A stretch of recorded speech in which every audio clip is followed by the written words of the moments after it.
আসসালামু আলাইকুম ওরহমতুল্লাহি ওবারাকাতুহু। দর্শক, আজ থেকে আমরা একটি ওয়েব সিরিজ শুরু করতে যাচ্ছি। এই ওয়েব সিরিজে আমরা কারবালার ঘটনা বিস্তারিতভাবে শুনব।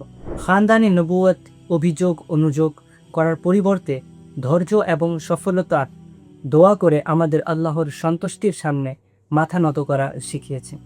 একবার হযরত আব্বাস রাদিয়াল্লাহু তাআলা আনহুর ওয়াইফ হযরত উম্মে ফজল বিনতে হারিস প্রিয় নবী সাল্লাল্লাহু তাআলা আলাইহি ওয়াসাল্লামের দরবারে হাজির হলেন এবং আরজ করলেন, ইয়া রাসূলুল্লাহ সাল্লাল্লাহু তাআলা আলাইহি ওয়াসাল্লাম, আজ আমি একটি পেরেশান করে দেওয়া মতো বড় ডিস্টার্ব স্বপ্ন দেখেছি। আপনি সাল্লাল্লাহু তাআলা আলাইহি ওয়াসাল্লাম জিজ্ঞেস করলেন, তুমি কি দেখেছো? উম্মে ফজল আরজ করলেন, ইয়া রাসূলুল্লাহ সাল্লাল্লাহু তাআলা আলাইহি ওয়াসাল্লাম, সেটি খুবই ভয়াবহ। আমার সেই স্বপ্নের কথা প্রকাশ করার সাহস নেই। প্রিয় নবী সাল্লাল্লাহু তাআলা আলাইহি ওয়াসাল্লাম আবারও জিজ্ঞেস করলেন। আপনি বললেন, আমি দেখেছি আপনার মোবারক শরীরের একটি টুকরো কেটে আমার কোলে রাখা হয়েছে। এই স্বপ্ন শুনে নবী করিম সাল্লাল্লাহু তাআলা আলাইহি ওয়াসাল্লাম ইরশাদ করলেন, তুমি খুব ভালো স্বপ্ন দেখেছ। ইনশাআল্লাহ আজ্জা ওয়াজাল ফাতেমার ঘরে একটি পুত্র সন্তান হবে এবং তাকে তোমার কোলে দেয়া হবে। দর্শক, এমনই হলো। এই ঘটনার কিছু সময় পর ইমামে আলী মাকাম ইমাম হুসাইন রাদিয়াল্লাহু তাআলা আনহু জন্মগ্রহণ করলে এবং হযরত উম্মে ফজলের কোলে দেয়া হলো। এভাবে এই স্বপ্নের তাবির অর্থাৎ ব্যাখ্যা প্রকাশ পেল। দর্শক, হযরত ইমামে হুসাইন রাদিয়াল্লাহু তাআলা আনহুর জন্ম 4 হিজরির শাবান মাসে মদিনাতুত তয়্যিবায় হয়েছিল। প্রিয় নবী সাল্লাল্লাহু তাআলা আলাইহি ওয়াসাল্লাম আপনার কানে আজান দিয়েছিলেন এবং এরপর 7ম দিনে আপনার নাম হুসাইন রেখেছিলেন ও আকিকা করেছিলেন। আপনি সাল্লাল্লাহু তাআলা আলাইহি ওয়াসাল্লাম ইরশাদ করেন, হযরত হারুন আলাইহিস সালাতু ওয়াস সালাম তার সন্তানদের নাম শাব্বার ও শাব্বির রেখেছিলেন, আর আমি আমার সন্তানদের নাম তাদের নাম অনুসারে হাসান ও হুসাইন রাখলাম। সুরিয়ানি ভাষা অর্থাৎ সেরিক ল্যাঙ্গুয়েজে শাব্বার শাব্বির এবং আরবি ভাষায় হাসান ও হুসাইন উভয়ের অর্থ একই। নবী করিম সাল্লাল্লাহু তাআলা আলাইহি ওয়াসাল্লাম ইহাও বলেছিলেন যে হাসান এবং হুসাইন হলো জান্নাতি নামগুলোর মধ্যে দুটি নাম। আরবের জাহিলিয়াতের যুগে এই দুটি নাম ছিল না। দর্শক, হযরত ইমামে হুসাইন রাদিয়াল্লাহু তাআলা আনহুর ফজিলতে অনেক হাদিস বয়ান করা হয়েছে। নবী করিম সাল্লাল্লাহু তাআলা আলাইহি ওয়াসাল্লাম ইরশাদ করেন, হুসাইন আমার হতে আর আমি হুসাইন হতে। একবার নবী করিম সাল্লাল্লাহু তাআলা আলাইহি ওয়াসাল্লাম মসজিদে তশরিফ আনলেন এবং ইরশাদ করলেন, ছোট বাচ্চাটি কোথায়? ইমামে হুসাইন দৌড়ে এলেন এবং হুজুরের কোলে এসে বসে পড়লেন এবং নিজের আঙ্গুলগুলো আপনি সাল্লাল্লাহু তাআলা আলাইহি ওয়াসাল্লামের দাড়ি মোবারকের ভিতরে প্রবেশ করিয়ে দিলেন। প্রিয় নবী সাল্লাল্লাহু তাআলা আলাইহি ওয়াসাল্লাম তাকে চুমু খেলেন এবং এরপর আরজ করলেন, হে আল্লাহ, আমি হুসাইনকে ভালোবাসি, তুমিও তাকে ভালোবাসো এবং তাকেও ভালোবাসো যে হুসাইনকে ভালোবাসে। নবী সাল্লাল্লাহু তাআলা আলাইহি ওয়াসাল্লাম সাহাবীদের উদ্দেশ্যে ইরশাদ করতেন, যার পছন্দ হয় যে কোনো জান্নাতি যুবক সর্দারকে দেখবে, সে যেন হুসাইন বিন আলী রাদিয়াল্লাহু তাআলা আনহুকে দেখে নেয়। প্রিয় নবী হাসনাইনে কারিমাইনকে ফুলের মতো শুকতেন এবং সিনা মোবারকের সাথে জড়িয়ে নিতেন।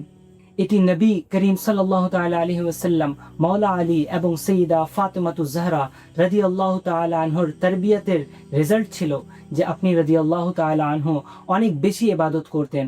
আপনি রাদিয়াল্লাহু তাআলা আনহু প্রায় 25টি হজ পায়ে হেঁটে সম্পূর্ণ করেছেন। রোজা, সাদাকা, খায়রাত এবং অন্যান্য নেক কাজ আপনার জীবনের অংশ ছিল। আপনি নামাজকেও খুব বেশি ভালোবাসতেন। একদিনের ঘটনা, নবী করিম সাল্লাল্লাহু তাআলা আলাইহি ওয়াসাল্লাম হযরত ইমামে হুসাইন রাদিয়াল্লাহু তাআলা আনহুকে নিজের ডান পায়ে এবং নিজের সাহেবজাদা হযরত ইব্রাহিম রাদিয়াল্লাহু তাআলা আনহুকে নিজের লেফট পায়ে বসিয়ে রেখেছিলেন।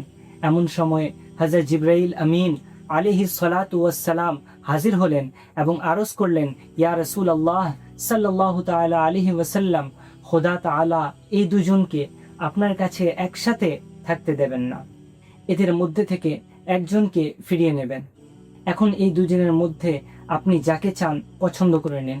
প্রিয় নবী সাল্লাল্লাহু তাআলা আলাইহি ওয়াসাল্লাম ইরশাদ করলেন, যদি হুসাইনের ইন্তেকাল হয়ে যায় তবে আলী এবং ফাতেমার কষ্ট হবে এবং আমারও তীব্র কষ্ট হবে, আর যদি ইব্রাহিম ইন্তেকাল করে তবে বেশি কষ্ট আমার হবে, তাই আমাকে নিজের কষ্টকেই পছন্দ। দর্শক, এই ঘটনার 3 দিন পর প্রিয় নবী সাল্লাল্লাহু তাআলা আলাইহি ওয়াসাল্লামের শাহজাদা হযরত ইব্রাহিম ইন্তেকাল করলেন। এরপর যখন ইমামে হুসাইন নবী করিম সাল্লাল্লাহু তাআলা আলাইহি ওয়াসাল্লামের খিদমতে আসতেন, হুজুর মারহাবা জানাতেন এবং এরপর তার কপালে চুমু খেতেন এবং লোকেদের বলতেন, আমি হুসাইনের উপর আমার ছেলে ইব্রাহিমকে কুরবান করে দিয়েছি। দর্শক, এই এপিসোডের স্টার্টে আমরা শুনেছিলাম যে ইমামে আলী মাকাম রাদিয়াল্লাহু তাআলা আনহার জন্মের সুসংবাদ তিনার জন্মের আগে দিয়ে দেওয়া হয়েছিল।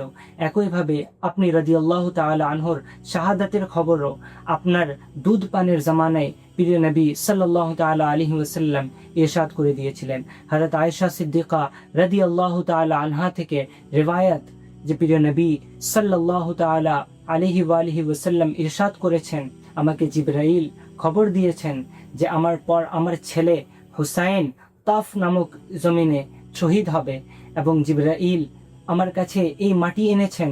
তিনি জানালেন এটি হুসাইনের মাকতাল অর্থাৎ শাহাদাতের জায়গার মাটি।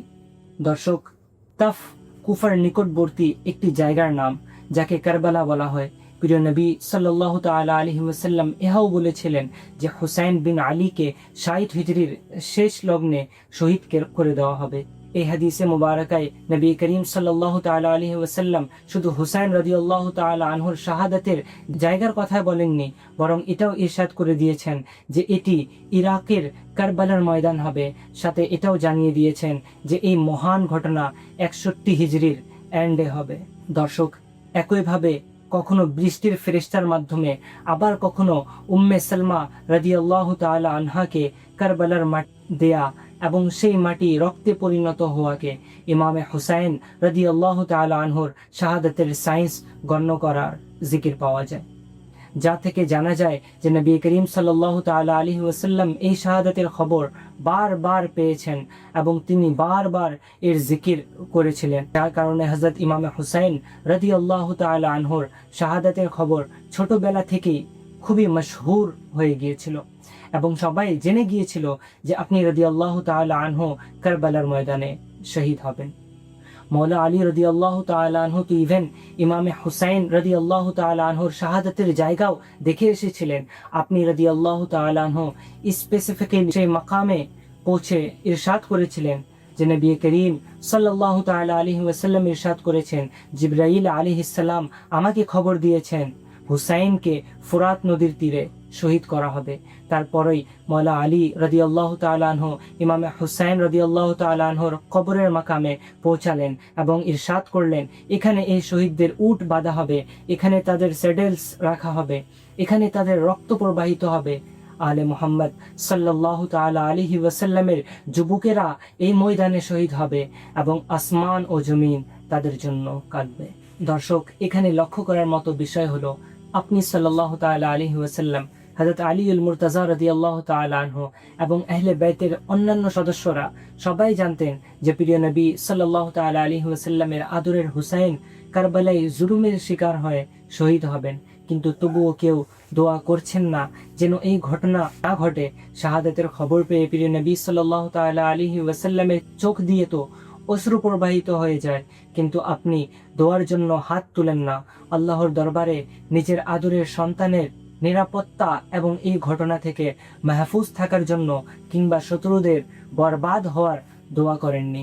না আলীউল মুরতাজা আরজ করলেন, ইয়া রাসূলুল্লাহ সাল্লাল্লাহু তাআলা আলাইহি ওয়াসাল্লাম, আল্লাহর দরবারে আপনার এই ছেলের জন্য দোয়া করুন। না খাতুনে জান্নাত ফাতেমাতুজ জাহরা অনুরোধ করলেন যে হে সুলতানে আলম, আপনার ফয়েজ দ্বারা জগৎ ফয়েজাপ্ত এবং আপনার দোয়া কবুলে কবুল, তাই আমার এই আদরের জন্য দোয়া করে দিন।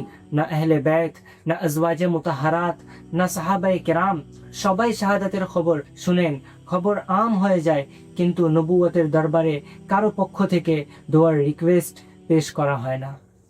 কারণ দর্শক, আসল কথা হলো পরীক্ষার সময় অবিচলতা দেখাতে হয়, এটি পিছিয়ে যাওয়ার সময় নয়।